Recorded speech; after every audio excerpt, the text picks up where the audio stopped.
ওই রামায়ণের মন্থরার মতো কুমন্ত্রণা দেওয়ার ব্যক্তিও ঘরে ঘরে পাওয়া যায়। কি আছে না? হ্যাঁ, এই কুমন্ত্রণা দেওয়ার ব্যক্তি অনেক আছে। দেখবেন আপনাকে সঠিক পথে কেউ নিয়ে যাবে না, মা সদা সর্বদাই ভুল পথে নিয়ে যাওয়ার চেষ্টা করবে। আরে তোরা 5 ভাই 4 ভাই, একা একা মা বাবাকে কেন খাওয়াবি?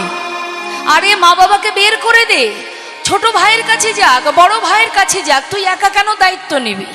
ঠিকই বলেছো দাদা, সত্যি বলেছো। মা বাবাকে পরের কথা শুনে, ওই মন্থরার মতো পরের কথা শুনে মা বাবাকে বের করে দিল। যা বলেছিলে বলে ভাগ্যিস আজ আর আমার টাকা পয়সা নষ্টও হয় না, কিচ্ছু হয় না, শুধু আমি, আমার গিন্নি আর আমার সন্তান বেশ সুখে আছি, ভাগ্যিস বলেছিলে। তা এই ধরনের কুমন্ত্রণা দেওয়ার ব্যক্তি কলিযুগে ঘরে ঘরে পাওয়া যাবে না।